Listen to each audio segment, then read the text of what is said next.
नमस्ते दोस्तों। आज मैं आपको एक ऐसी डरावनी कहानी सुनाने जा रहा हूँ जो आपके दिल में खौफ भर देगी। ये कहानी है 5 दोस्तों की जो राजस्थान के एक प्राचीन किले की सैर करने गए थे।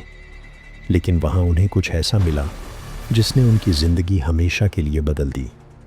तो तैयार हो जाइए, क्योंकि ये कहानी आपको रात में सोचने पर मजबूर कर देगी। ये बात है दिल्ली के 5 दोस्तों की, रोहन, नेहा, विक्रम, प्रिया और अंकित। ये लोग कॉलेज के दोस्त थे और छुट्टियों में घूमने का प्लान बनाया। राजस्थान की रेगिस्तानी खूबसूरती और पुराने किलों का शौक रखने वाले ये दोस्त जैसलमेर के एक मशहूर किले खैरगढ़ किले को देखने का फैसला करते हैं। खैरगढ़ किला अपनी खूबसूरती के साथ साथ डरावनी कहानियों के लिए भी जाना जाता था। स्थानीय लोग कहते थे कि रात में किले में अजीब अजीब आवाज़ें आती हैं और कुछ लोग वहाँ भूतों को देखने का दावा करते थे। लेकिन इन दोस्तों को ये सब मजाक लगता था। रोहन तो हंसते हुए बोला, अरे भूत वूत बस कहानियाँ हैं, हम तो बस मज़े करने जा रहे हैं। 5 दोस्त जैसलमेर पहुँचे। दिन में उन्होंने किले का दौरा किया। किला विशाल था, पुरानी दीवारें, टूटी फूटी मूर्तियाँ और गलियारों में गूंजती हवा। गाइड ने उन्हें किले की एक कहानी सुनाई। सैकड़ों साल पहले खैरगढ़ के राजा ने अपनी रानी को धोखा दिया था। गुस्से में रानी ने राजा को मार डाला, लेकिन गांव वालों ने उसे किले की सबसे ऊंची मीनार से फेंक दिया। कहते हैं उसकी आत्मा आज भी किले में भटकती है और जो भी रात में वहां रुकता है वो उसका शिकार बनता है। दोस्तों ने इस कहानी को मज़े में सुना और हंसकर टाल दिया, लेकिन विक्रम, जो थोड़ा एडवेंचरस था, ने एक आइडिया दिया। क्यों ना हम रात में किले में रुकें, थोड़ा थ्रिल होगा। बाकी लोग पहले तो हिचकिचाए, लेकिन फिर सब मान गए। उन्होंने गाइड से इजाज़त ली, जो बहुत मना करने के बाद थोड़ा पैसा लेकर मान गया। गाइड ने चेतावनी दी, रात को मीनार वाली गैलरी में मत जाना, वहाँ वो रानी का साया आता है। रात को 5 दोस्त किले के एक पुराने हॉल में टेंट लगाकर बैठ गए। उनके पास खाना, टॉर्च और ब्लूटूथ स्पीकर था। शुरू में सब मज़े में थे, गाने बजा रहे थे, हंसी मजाक कर रहे थे। लेकिन जैसे जैसे रात गहरी हुई, माहौल बदलने लगा। हवा में एक अजीब सी ठंडक थी और कहीं से रोने की हल्की हल्की आवाज़ आने लगी। नेहा ने डरते हुए कहा, यह आवाज़ कहाँ से आ रही है? कोई प्रैंक तो नहीं कर रहा?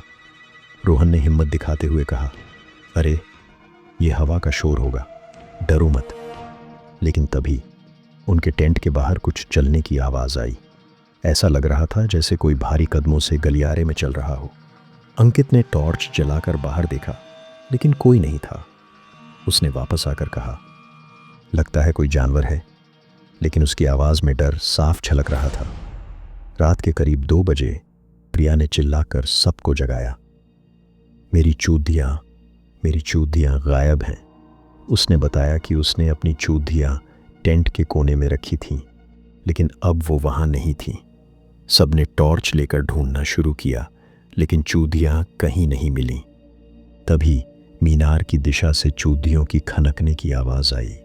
वो आवाज़ ऐसी थी जैसे कोई औरत अपनी चूतियाँ हिला रही हो। विक्रम ने हिम्मत करके कहा, चलो देखते हैं ये क्या माजरा है। रोहन और अंकित उसके साथ गए, जबकि नेहा और प्रिया टेंट में ही रुकीं। तीनों मीनार की ओर बढ़े। गलियारा अंधेरा था और हवा में सांस लेना भी मुश्किल हो रहा था। जैसे ही वो मीनार के पास पहुंचे, उन्होंने देखा एक औरत सफ़ेद सादगी में मीनार के किनारे खड़ी थी। उसके बाल हवा में लहरा रहे थे और वो प्रिया की चूड़ियाँ पहने हुए थी। रोहन ने डरते हुए पुकारा, कौन हो तुम? औरत ने धीरे धीरे पलटकर देखा। उसका चेहरा देखकर तीनों के होश उड़ गए। उसकी आंखें खाली थीं, चेहरा जला हुआ और मुंह से खून टपक रहा था। वो चीखी और उसकी चीख किले की दीवारों में गूंज गई। तीनों भागने लगे, लेकिन गलियारे में अचानक कोहरा छा गया और वो रास्ता भूल गए। इधर टेंट में नेहा और प्रिया डर के मारे कांप रही थीं। तभी टेंट का फ्लैप हिलने लगा, जैसे कोई अंदर आने की कोशिश कर रहा हो। नेहा ने हिम्मत करके टॉर्च जलाई और बाहर देखा तो वही औरत टेंट के सामने खड़ी थी। प्रिया चीख पड़ी और दोनों टेंट से बाहर भागी। लेकिन बाहर निकलते ही वो और जा स्टार्ट गायब हो गई। कुछ देर बाद पांचों दोस्त किसी तरह किले के मुख्य द्वार पर मिले। सबकी हालत खराब थी। उन्होंने फैसला किया कि अब और नहीं रुकना है। लेकिन जैसे ही वो बाहर निकलने लगे, किले का मुख्य दरवाज़ा अपने आप बंद हो गया। अंदर से एक हंसी की आवाज़ आई, तुम मेरे मेहमान हो, अब कहीं नहीं जाओगे। नेहा, जो थोड़ी धार्मिक थी, ने अपनी जेब से एक छोटा सा हनुमान चालीसा निकाला जो उसकी माँ ने दिया था। उसने सबको इकट्ठा किया और चालीसा पढ़ना शुरू किया। जैसे जैसे वो पढ़ रही थी, हवा तेज़ होने लगी और किले में चीखें गूंजने लगीं। लेकिन नेहा नहीं रुकी। आखिरी पंक्ति पढ़ते ही एक तेज़ रोशनी फैली और वो औरत फिर दिखी। इस बार वो चीख रही थी, मुझे छोड़ दो। और धीरे धीरे उसका साया गायब हो गया। सुबह होने तक पांचों दोस्त किले के बाहर थे। उन्होंने गाइड को सारी बात बताई, जो डर के मारे कांपने लगा। उसने कहा, तुम लोग बहुत किस्मत वाले हो। आज तक जो भी रात में यहाँ रुका वो कभी वापस नहीं आया। दोस्तों ने जैसलमेर छोड़ दिया और दिल्ली वापस आ गए। लेकिन वो रात और खैरगढ़ किले का साया वो कभी नहीं भूले।